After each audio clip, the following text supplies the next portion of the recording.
அதோடு மட்டுமில்ல, அவனுடைய காலத்துல அவன் கடற்படை சீனா வரைக்கும் போயிருக்கு.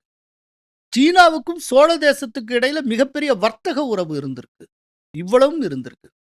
அந்த இடத்துல இந்த கங்கை கொண்ட சோழபுரம் ஊர்ல, இந்த கோயில் தாண்டி மிகப்பெரிய அரண்மனை இருந்திருக்கு. இந்த அரண்மனை அவன் கட்டியிருக்கான் ராஜேந்திர சோழன். ராஜேந்திர சோழனுக்கு பிறகு வந்த ராஜாதிராஜ சோழன், வீரராஜேந்திரன் இவங்கள்லாம் இன்னும் கொஞ்சம் டெவலப் பண்ணிக்கிட்டே வந்திருக்காங்க.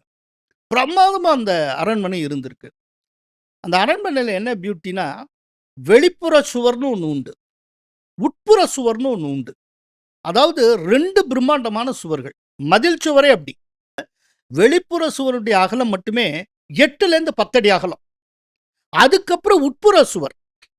சரி, இந்த உட்புற சுவருக்கும் இன்னர் வாலுக்கும் அவுட்டர் வாலுக்கும் இடையில ஒரு கேப் இருக்கும்ல. அந்த கேப் முழுக்க மணல போட்டு நிரப்பியிருக்காங்க. இதுக்கு இந்த 2த்துக்கு இடையில ஏதோ குஷன் பண்ணியிருக்காங்க. இப்போ என்னன்னா, ஆக்சுவலா அந்த காலகட்டத்தில கொஞ்சம் கொஞ்சமா பீரங்கி பழக்கம் வர ஆரம்பித்த காலம். ஏன்னா முகலாயர்கள் அவங்க இவங்கலாம் வந்த காலம். நீங்க இப்பவும் பார்க்கலாம்.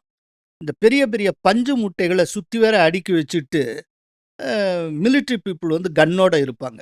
எதிர் தரப்புல துப்பாக்கி தோட்டா வந்தாலும், அந்த பஞ்சு பொதிக்குள்ள உள்ள போச்சுன்னா, அதோட சூடுமணம். காணாம போயிரும்.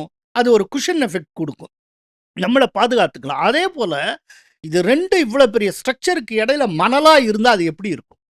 எவ்வளோ யோசிச்சிருக்காங்கன்னு பாருங்க.